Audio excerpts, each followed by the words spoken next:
Up next, Applied Intuition. Please welcome Fleming Goolsby.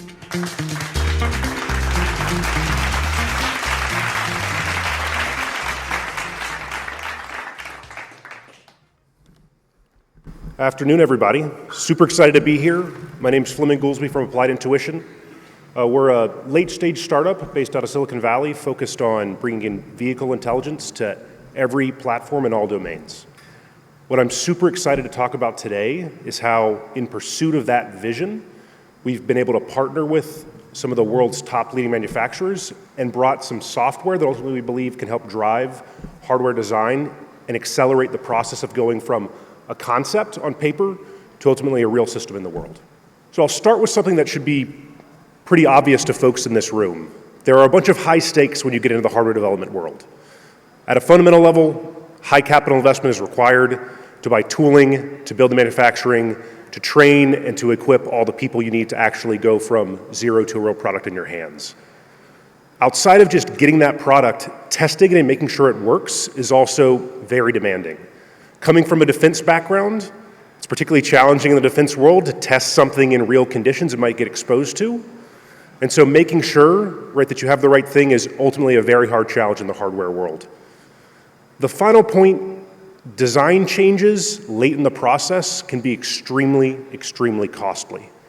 So all of this goes to emphasize the point and the overarching kind of mission of what I'll talk about today, which is how do we ensure early into this process that we're building the right thing? So the DoD, Department of Defense at large, has been in the game of building big complex systems for a long time. They have some processes, I'll talk about them quickly today to give some context for my core section. But ultimately what I'm showing on the screen right now is the Defense Acquisition System, established in the mid-1980s, goes through multi-year efforts to do this problem of figuring out what should we build and how should we go do it. It's produced some of the most complex and capable systems in the world, everything from aircraft carriers to fighter jets to advanced weapon systems and radars, but it's not without its flaws. At the core, it has an issue with delivering things urgently. The GAO last year, for example, came out, did a study, looked at the last major weapon deliveries, and realized that on average, the DoD was 11 years behind schedule. That by default means we're a decade late to the fight with everything we bring. The DoD is not ignorant to this issue. They're definitely aware. And in 2020, there started to be some shifts in the structure. Ultimately, with the introduction of the Adaptive Acquisition Framework and two kind of core pathways, both for the software side of the house as well as the hardware side of the house. What I want to really focus on today is this rapid manufacturing and rapid prototyping piece as part of military acquisition. Folks in this room, folks at this conference, folks across Detroit, right, will be very familiar with the process of building an MVP and iterating, right? The Adaptive Acquisition Framework was the first real way to bring that kind of and codify it into the DoD, with ultimately the goal of leveraging what commercial has been doing very, very well, right? Build an MVP, iterate, test, go to production and scale.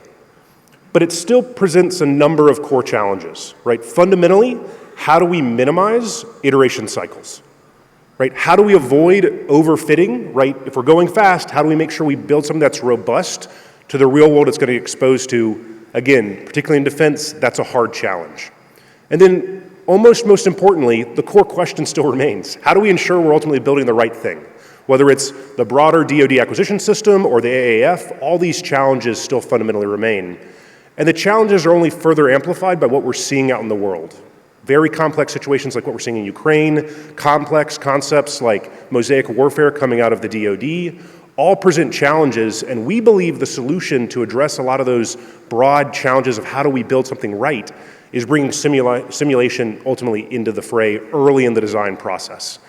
Leveraging simulation to drive and accelerate, bring velocity to the hardware development piece, and ensure that the system you're ultimately building is mission ready for the end warfighter. Fundamentally, the concept here is to virtually optimize so that we can rapidly decide on what the right thing is to build and move forward and move out. We've developed a core set of kind of approaches and processes and kind of laid out a lot of this as part of our work for the better part of the last decade. And what I want to walk you through now is kind of our view of how you leverage simulation to ultimately lead to data-driven hardware design. The first part of this is actually setting up the operational scenarios and setting up the context that your systems are going to live in. What I'm visualizing here is part of the way we help do this, and it's leveraging a lot of the advances we've seen in the generative AI space to where I, as an operator, can rapidly pull in, whether it's graphics and pictures from operational scenarios, whether it's naturally kind of language layout, I want 10 units in this region, 10 units in that region. Ultimately, rapidly configure scenarios that align to what we expect to see and are anchored to the reality we expect these systems to get exposed to. A key part of this whole process, and one thing we want to avoid, is getting folks trapped in the analysis paralysis world and getting trapped in the process of actually getting the simulation running. So a huge amount of what has to happen here is letting folks work and operate quickly to establish scenarios like what you see on your screen, right? Multiple units, transiting, engaging, fighting other units, whether it's on the air, on the surface, or undersea, all of those things are critical. And those scenarios become the context by which we need to set up the hardware part of this problem, right? The idea being we want to set up hardware configurations that ultimately align to what we plan to go build. It's a key piece here that what you do in simulation has to anchor back to the hardware challenges you have. And so what I'm showing on the screen here is, for example, UAV trade space, where I'm looking at all sorts of different configurations of quadcopters to things that are like cruise missiles, to things that are like Cessnas. Each one of these has subsystems like communications, navigation, sensors, right? All of those things can be anchored, tested, and expanded to where ultimately what we have at the core of this is maybe millions of possible ways we could go build something, but now we have it anchored to operational scenarios. We have a bunch of ways to go test. We believe at the core, at this kind of phase, you need auto-sampling techniques to handle that really robust space, and I'm happy to talk in detail about those approaches to folks. But what's really important is setting up the scenarios, setting up the actual things you want to test, and then simulating them.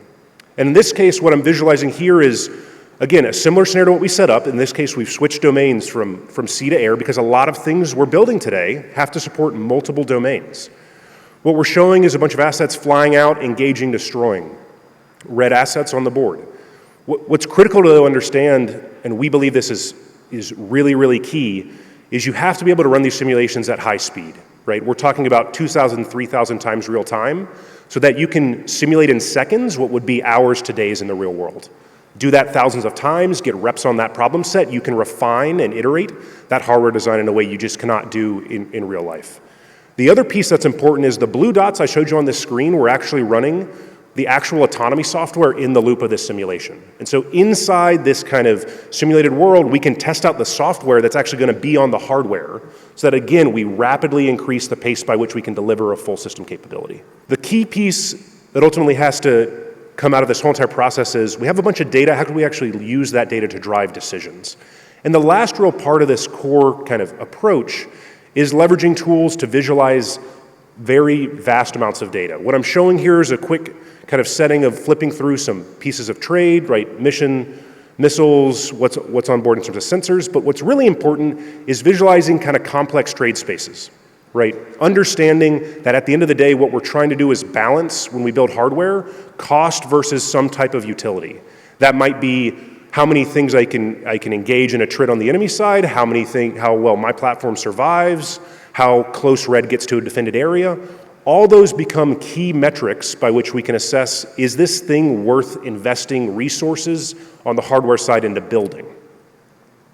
The fundamental intent of this whole process, like I said before, is to iterate in software so you don't have to redesign in hardware, right? Early, upfront, to drive and accelerate that whole concept to real system in your hands process and make sure it's anchored back to what our real customers in the day want to use these systems for.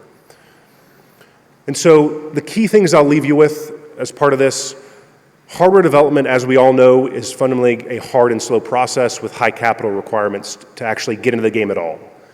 The DoD, fortunately, is recognizing that there's challenge and urgency and is shifting its way of acquiring and adopting these systems.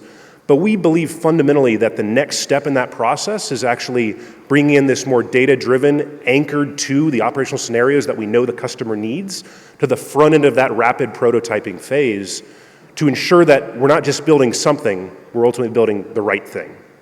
And so really appreciate everyone's time today. Please don't hesitate to grab me in the hall. Would love to talk more about any part of this. And we at Applied Intuition are super excited to be a trusted partner with anyone on the hardware side. Thanks so much, really appreciate it.